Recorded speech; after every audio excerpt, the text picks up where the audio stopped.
కానీ గత కొన్ని నెలలుగా రాష్ట్రంలో జరుగుతున్నటువంటి సంఘటనలు చూస్తుంటే అసలు మహిళలకి ఏం గౌరవం దక్కుతోంది ఈ రాష్ట్రంలో అనే ప్రశ్న మొదలైంది నాలో.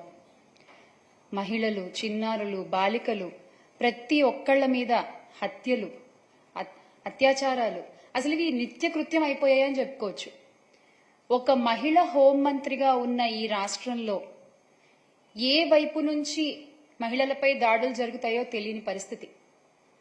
వీధికొకళ్ళు అసలు పేట్రెగిపోతున్నారంతే. నిజంగా మాట్లాడాలి అంటే వాళ్ళని ఏమని సంబోధించాలో నాకు అర్థం కావట్లేదు. కానీ వయసుతో సంబంధం లేదు, ఆడవాళ్ళైతే చాలు అన్నట్లుగా ప్రవర్తిస్తున్నారు. ఇంత జరుగుతున్నా కూడా చంద్రబాబు నాయుడు గారికి, కూటమి ప్రభుత్వానికి చీమ కుట్టినట్లయినా లేదు. అధికారంలోకి వచ్చి 4 నెలలైంది. ఈ 4 నెలల్లో కూడా ఎన్ని సంఘటనలు. అసలు నాకు అర్థం కాని విషయం ఏంటంటే వీళ్ళకి ఇంత ధైర్యం ఎక్కడి నుంచి వస్తుందో నాకు అర్థం కావట్లా. అంటే పైన ఉన్నది మనవాళ్లే, ఏం జరిగినా చూసుకుంటారు అనేటువంటి ఒక ధైర్యమా, మనన్నేవాడు అడుగుతాడ్రే అనేటువంటి ఒక ధీమానా ఏంటి అసలు?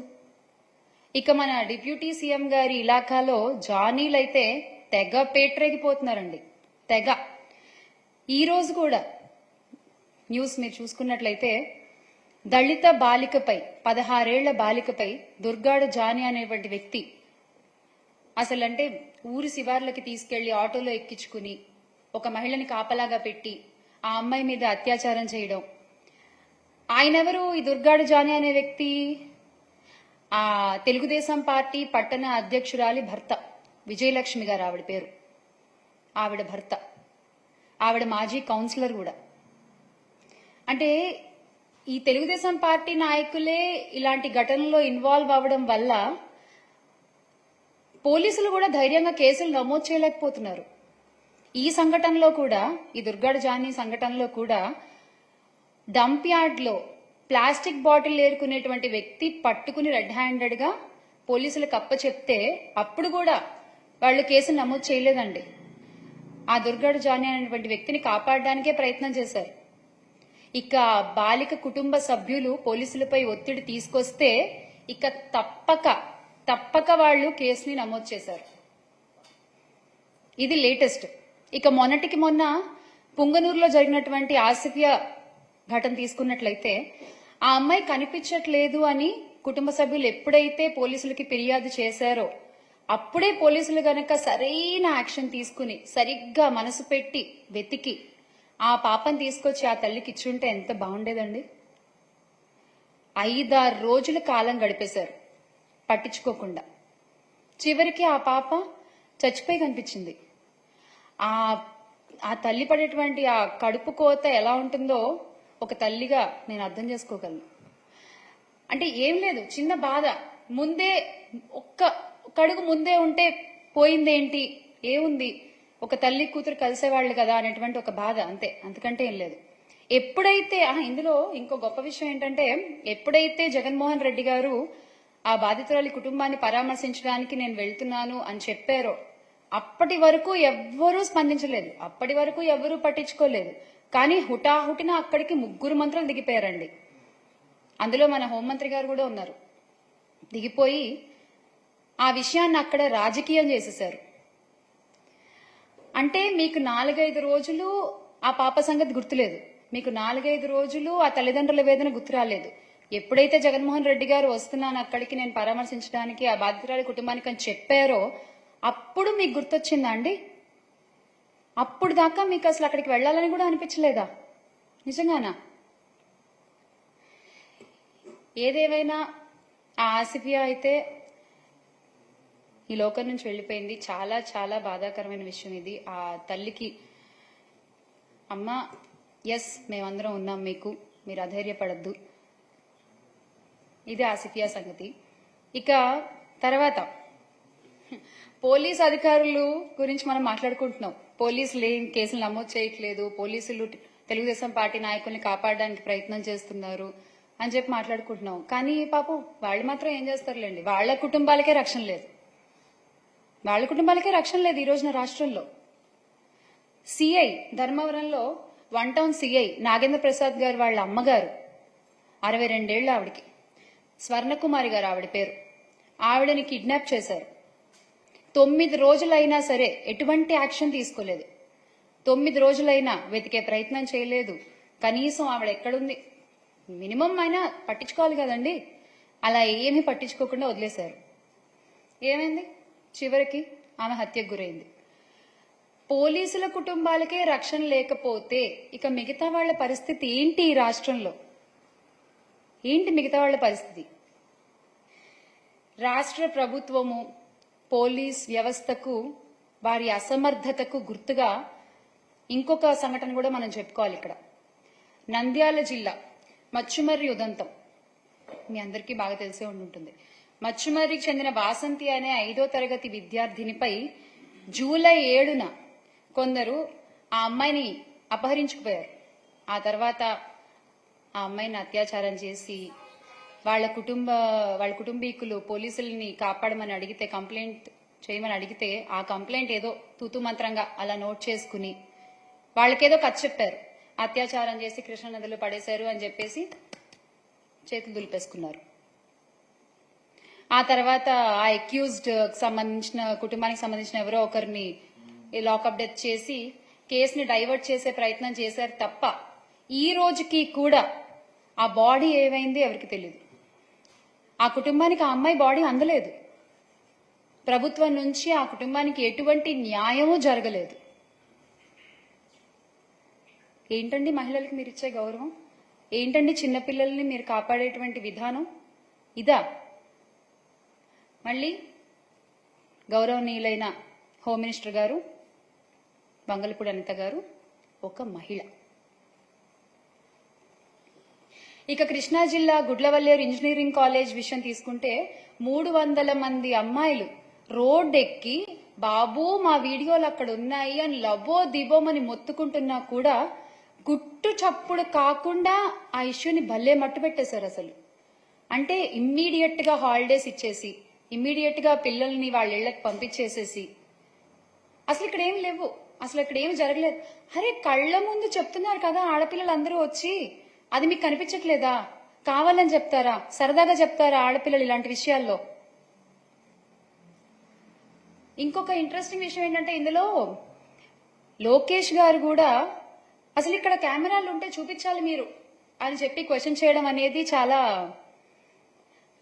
అసలు ఏమని సంబోధించాలో కూడా నాకు అర్థం కావట్లేదు. అది ఆయన ఒక గౌరవనీయ పదవిలో ఉండి ఆయన అసలు అలా మాట్లాడచ్చా? ఎంత అండగా నిలబడాలండి ఆ అమ్మాయిలకైనా. కానీ ఆయన చేసిన పని ఏంటి? ఉన్నాయా కెమెరాలు? ఎక్కడున్నాయి? చూపించండి. ఇదా?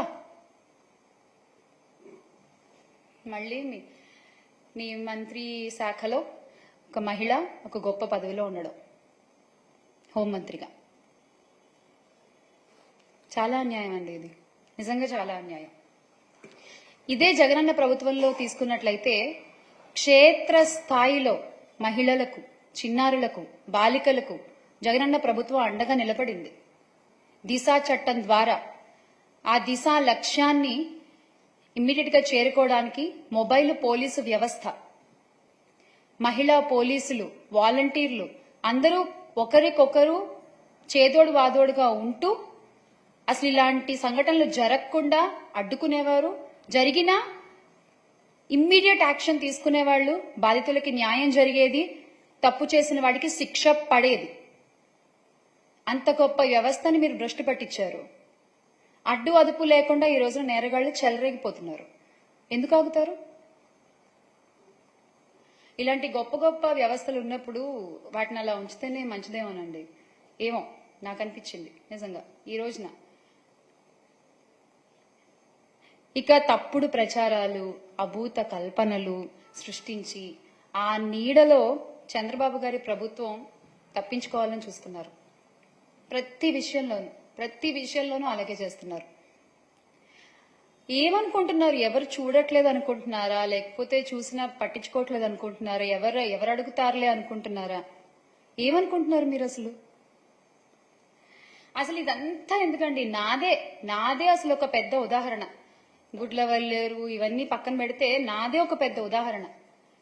నా కేసు తీసుకుంటే నా గురించే ఇప్పుడు నేను మాట్లాడుతున్నాను, ఎవరి గురించి సంబోధించట్లేదు ఇక్కడ.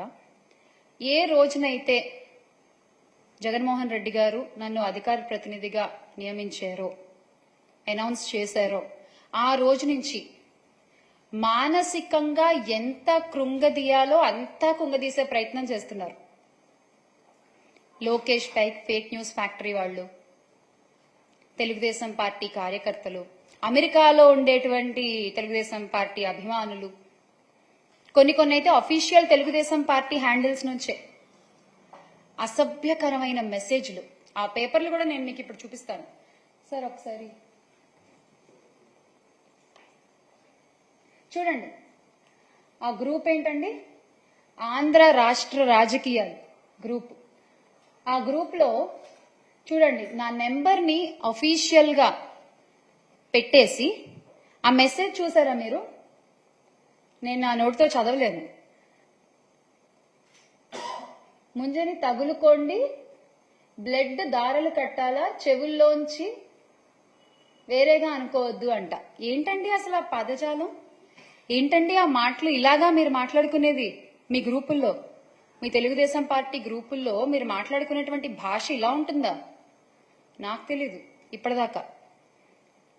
ఇక తర్వాత చూడండి, ఆ రోజు నుంచి నాకు వచ్చేటువంటి మిస్ కాల్స్ అన్నమాట ఇవి. ఇంకెత్తడం మానేసా నేను అసలు. ఎన్ని కాల్స్ రోజుకి తక్కువలో తక్కువ 900 కాల్స్ అండి, అది తక్కువ. ఈ ఐకమత్యం చక్కగా నేరాలు చేసిన వాళ్ళని పట్టుకోవడంలో చూపించుంటే ఒక్క అమ్మాయి కూడా బలయ్యేది కాదు, ఒక్క తల్లికి కూడా కడుపుకోతుండేది కాదు. నిజంగా నాకు అనిపించింది, నేను మాట్లాడుతున్నా ఇవాళ. అలాగే చూడండి, అక్కడ మీరు చదవచ్చు టెక్స్ట్ మెసేజ్లు అన్నమాట అవి. నాకు ఫోన్ ఎత్తవే, ఇంకా సైలెంట్ లో పెట్టేస్తాం కదా, ఫోన్ ఎత్తవే అంటూ మెసేజ్లు. ఇటుపక్క చూస్తే అసలు ఎవరో కూడా తెలియదు. మళ్ళీ అడ్వకేట్ అంట ఆయన, అదిగో చూడండి, జగదీష్ అడ్వకేట్ అంట. ఆ నెంబర్ కూడా చూడొచ్చు మీరు అక్కడ, 9441950333. డబ్బులు ఎంత తీసుకున్నావు, what happen to the amount, ఇది వాళ్ళు మాట్లాడేది. సార్ నెక్స్ట్ స్లైడ్ కదా ప్లీజ్. సో చూడండి ఆ మెసేజ్ రండి ఒకసారి. అసలు నా భర్త గురించి మాట్లాడే హక్కు మీకు ఎవరిచ్చారు? నా ఫ్యామిలీ గురించి మాట్లాడే హక్కు మీకు ఎవరిచ్చారు? అంటే ఇంకా మీరు ఎంత వరకు వెళ్తారో అంతవరకు, ఎండ్ అనేది ఏముండదా మీకు అసలు? ఇంకా ఎడ్జ్ అనే పాయింట్ ఏముండదా మీకు? ఇంకా నోటికి ఎంత వస్తే అంత మాట్లాడడమేనా అసలు? నేను ఇక్కడ చాలా క్లియర్ గా నెంబర్స్ కూడా చెప్తున్నా చూడండి. ఈ నెంబర్ కూడా మీరు చూడొచ్చు, 9966929946. ఆ భాష చూసారా మీరు? ఇది చూడండి, పైసా శ్యామల ఎందుకు ఇలా మాట్లాడుతున్నావు, నీకెందుకు రాజకీయాలు, డూప్లికేట్ దానా, నాకెందుకు రాజకీయాలా? అవునా, తెలుస్తుంది ఎందుకో మీకు త్వరలో. కొంచెం జ్ఞానంతో ఆలోచించు, నువ్వేంటో 100 మందికి తెలుసు. నీ హోటల్ సీక్రెట్, ఓటమి ప్రభుత్వం వచ్చి 4వ నెల. అసలు ఏం మాట్లాడుతున్నారు? మాట్లాడి వాళ్ళు పెట్టేదానికి వాళ్ళకే ఒక్కోసారి నాకు అనిపిస్తుంది అసలు. అంటే ఇంకా అర్థం చేసుకునే వాళ్ళకైతే ఏమైనా చెప్పొచ్చు, ఇలాంటి వాళ్ళకి ఇంక మనం ఏం మాట్లాడతాం చెప్పండి? ఇవి వాళ్ళు పెట్టే మెసేజ్లు. నాకు ఒక అఫీషియల్ హ్యాండిల్ ఉంది ట్విట్టర్ లో, జేపీఆర్ యువగళం. మన లోకేష్ గారి యువగళాన్ని స్ఫూర్తిగా తీసుకుని పెట్టినటువంటి పేజ్ అనుకుంటా అది. సో ఆ యువగళంలో డైరెక్ట్ గా ఇక్కడ చూస్తే నా నెంబర్ అలా పెట్టేశారు అంతే. పెట్టేసి this is just to bring this to your notice if you weren't aware, ఇది శ్యామల నెంబర్ అని పెట్టేశారనమాట. పాపం నాకు ఎవరో ఒక ఆయన మంచి వ్యక్తి, మేడం మీరు పోలీస్ కంప్లైంట్ ఇవ్వండి, ఇలా ప్రైవసీని భంగం చేస్తూ నెంబర్ పెట్టడం తప్పు ట్విట్టర్లో ఆర్ ఎనీ సోషల్ మీడియాలో అని చెప్పి పాపం ఎవరో ఒక ఆయన నాకు పంపించారు. ఇంకా అటుపక్క కూడా మీరు చూస్తే ఎన్ని మెసేజ్లు, ఆ నెంబర్స్ కూడా I really want to show the numbers. ఆ నెంబర్స్ ఏంటి? ఎస్, మీరు మీ రెడ్ బుక్ లో ఏం రాస్తున్నారో నాకు తెలియదు, కానీ మీరు చేసేవన్నీ, రాష్ట్రంలో జరుగుతున్నవన్నీ ప్రజలు చూస్తున్నారు, దేవుడు చూస్తున్నాడు, దేవుడు రాస్తున్నాడు, ప్రజలు కూడా రాసుకుంటున్నారు. మీకు అన్నిటికీ సమాధానం చాలా త్వరలోనే దొరుకుతుంది.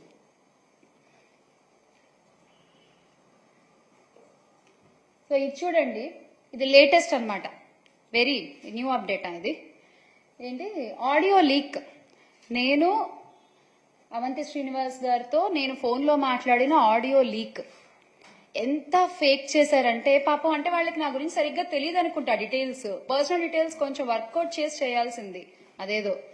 అందులో ఆడియో లీక్ లో ఏమని ఉంటుందంటే, ఆయన అడుగుతారు నన్ను, అవంతి శ్రీనివాస్ గారు, ఏమ్మా ఇంట్లో అందరూ వెళ్ళిపోయారా, పిల్లోడు కాలేజ్కి వెళ్ళిపోయాడా అని అడుగుతారు. కాలేజ్కి వెళ్ళిపోయారు అని నేను చెప్తాను అనమాట. దాంట్లో మీకు ఆ లింక్ తర్వాత వాళ్ళు ప్రొవైడ్ చేస్తారు. వెళ్ళిపోయారని చెప్తా. నా కొడుకు 2nd క్లాస్ అండి, నా కొడుకు చిన్న పిల్లోడు. ఎలా మీరు ఇలా డీటెయిల్స్ సరిగ్గా కనుక్కోవాలి కదా, ఫేక్ చేసినా సరిగ్గా చేయాలి కదా మీరు. పోనీ ఎవరిని అడిగినా చెప్తారు కదా నా గురించి, 100 మందికి తెలుసు నా గురించి అని మీరేగా చెప్పింది. ఇలాగా మీరు చేసేది. మళ్ళీ ఏమన్నా అంటే మేము మహిళలకు అంత గౌరవం ఇస్తాం, ఇంత గౌరవం ఇస్తాం అని చెప్పుకుంటారు. ఇదేనా మీరు ఇచ్చే గౌరవం? అనిత గారు చెప్పండి, మీరు కూడా ఒక మహిళే కదా, ఇదేనా అండి ఒక మహిళని మీరు ట్రీట్ చేసే విధానం? ఇంకొక స్లైడ్ ఉంటుంది చూడండి, అగో వైఎస్ఆర్సీపీ అదేంటది, glory to ఎన్సీబిఎన్. What is your glory? Chandrababu Naidu గారు, వాట్ ఈజ్ యువర్ గ్లోరీ? అంటే ఇక్కడ నేను ఎప్పుడో డాన్స్ చేస్తూ చేసిన ఒక రీల్ ని పెట్టి యువజన శృంగార రసిక పార్టీ అంట. అసలు అంటే ఇంకా మరి సినిమాల్లోంచి వచ్చిన వాళ్ళు రాజకీయాల్లోకి రాకూడదా ఏంటి? నాకు అర్థం కాదు, చెప్పండి. సినిమాల్లో వర్క్ చేసిన వాళ్ళు, ఇండస్ట్రీలో వర్క్ చేసిన వాళ్ళు రాజకీయాల్లోకి రాకూడదా? ఒక చిన్న సందేహం అండి, ఏమనుకోవద్దు. తెలుగుదేశం పార్టీని స్థాపించిన గౌరవనీయులు స్వర్గీయ ఎన్టీ రామారావు గారు, ఆయన ఎవరండి? ఆయన ఇండస్ట్రీ పర్సనేగా, ఆయన ఒక నటుడేగా. ముందు ప్రజారాజ్యాన్ని స్థాపించిన చిరంజీవి గారు, ఆయన ఎవరండి? ఆయన ఒక నటుడే కదా. ఎందుకు ఇప్పటి మన డిప్యూటీ సీఎం గారు పవన్ కళ్యాణ్ గారు, ఆయన ఎవరు? ఆయన నటుడే కదా. అంటే అబ్బాయిలు వస్తే పర్వాలేదు, అబ్బాయిలు వస్తే సూపరు, అమ్మాయిలు వస్తే మాత్రం అంతకుముందు వాళ్ళు చేసిన ఇలా పోస్ట్ చేసేసి మీకు నచ్చినటువంటి టెక్స్టులు రాసేసి క్యాప్షన్లు పెట్టేసి ఇలా చేస్తారా మీరు? ఇది ఎంతవరకు కరెక్ట్ అండి? బాలకృష్ణ గారు, ఆయన కూడా ఒక నటుడే కదా. ఇప్పుడు బాలకృష్ణ గారు వాళ్ళ అబ్బాయి కూడా కొత్తగా మోక్షజ్ఞ గారు కూడా ఒక మూవీ చేస్తున్నారు. ఏమో ఇప్పుడు అంటే ఇప్పుడు ఆయన సినిమాల్లో ఆయన వాళ్ళు ఉన్నారు కాబట్టి అబ్బాయిలు వాళ్ళందరూ గొప్పోళ్ళు. ఇప్పుడు రేపు పొద్దున్న మోక్షజ్ఞ గారి సినిమాల్లో పక్కన ఏ హీరోయిన్ చేసినా, వాళ్ళు ఏ పాటలు చేసి డాన్సులు చేసినా అంటే హీరోయిన్ మరి పెడతారో పెట్టరో. మరి అమ్మాయిలు ఇలా డాన్సులు చేయకూడదు కదా. ఏంటండి అసలు?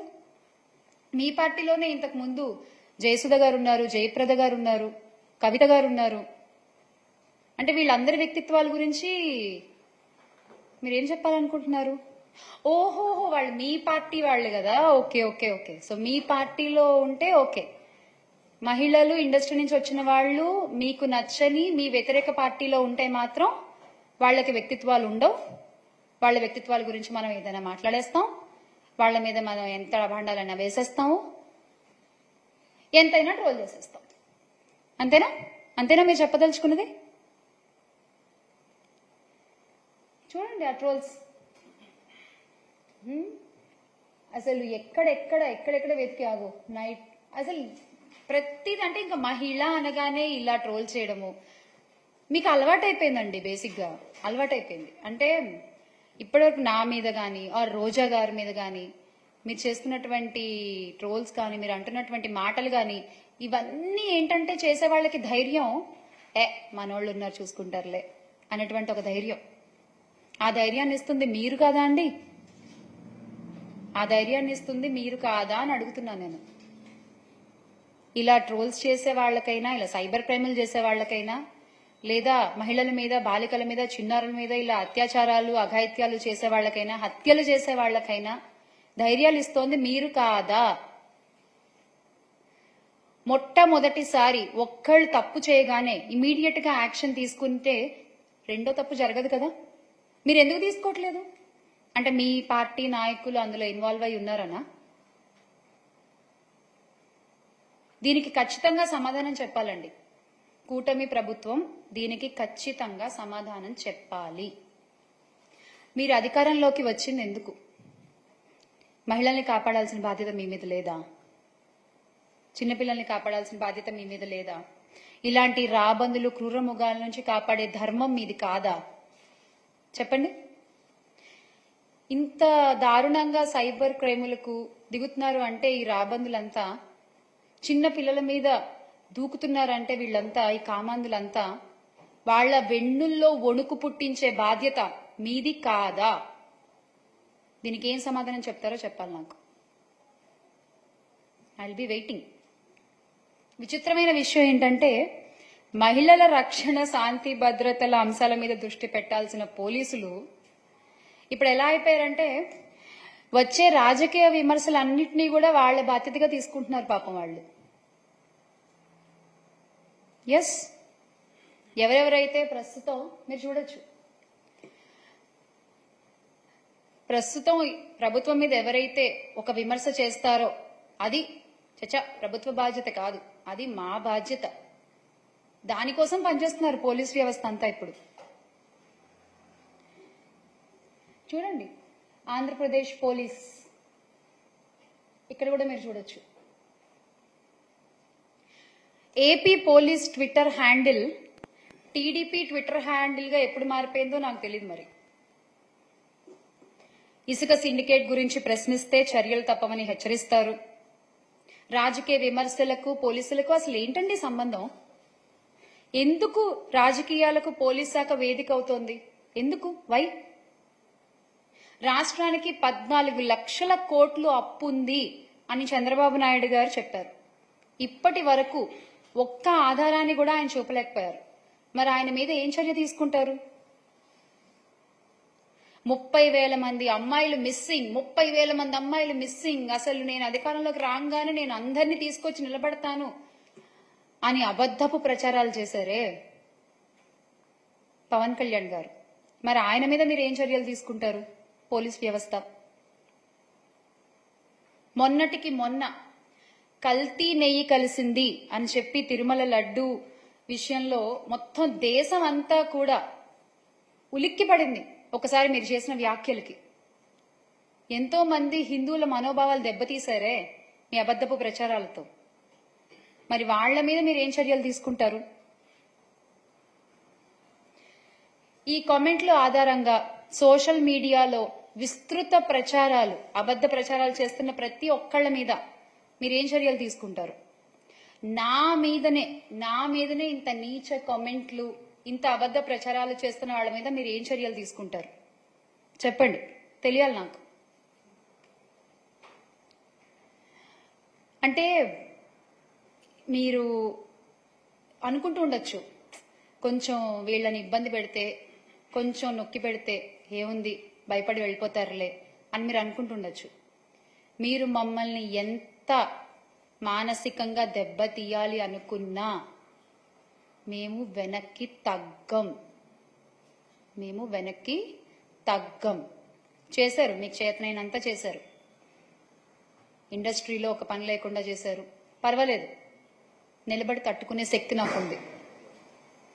ఇలా ట్రోల్స్ చేస్తారా, ఇలా భయపడతారా, అడ్డుకునే ధైర్యం నాకుంది, నిలబడి పోరాడే ధైర్యం మాకుంది. మా పార్టీలో ఉన్న మహిళా నేతలపై మీరు ఎంత అసభ్యకరంగా మాట్లాడినా, మమ్మల్ని ఎంత కృంగదీయాలని చూసినా వెనకడుగు వేసే ప్రసక్తి లేదు.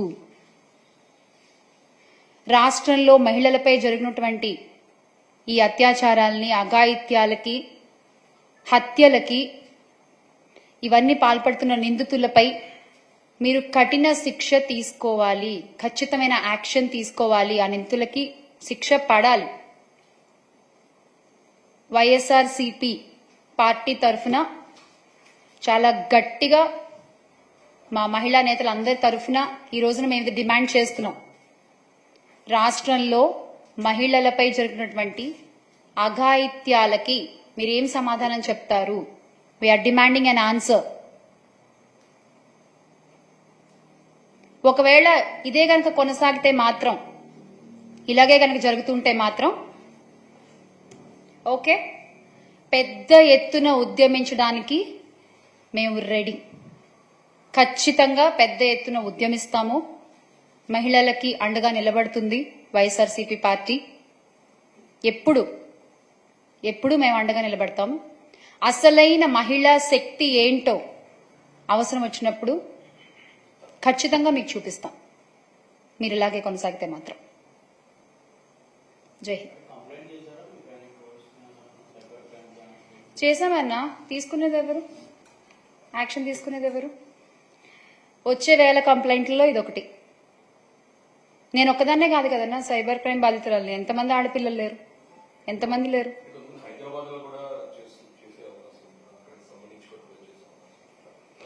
అమెరికా నుంచి కూడా ట్రోల్ చేస్తున్నారన్నా. మీరు ఓన్లీ హైదరాబాద్ అడుగుతున్నారు, అమెరికా నుంచి కూడా ట్రోల్ చేస్తున్నారు. అక్కడి నుంచి అంటే వీళ్ళు ఏంటంటే, ఇది ఓకే మన అపోజిట్ పార్టీ సినిమా ఇండస్ట్రీ నుంచి వచ్చారు, తేలిక చులకన, అందరి వేళ్ళు అక్కడి నుంచే ఉన్నాయి ఇందాక మనం మాట్లాడుకున్నట్టు. కానీ పక్క వాళ్ళ మీద బొజ్జు జల్లడం మాత్రం చాలా ఈజీ. అది కరెక్ట్ కాదు కదన్నా. అంతే, భయపెట్టేస్తే భయపడి పారిపోతారు అనుకుంటున్నారు. ఏం పర్వాలేదు.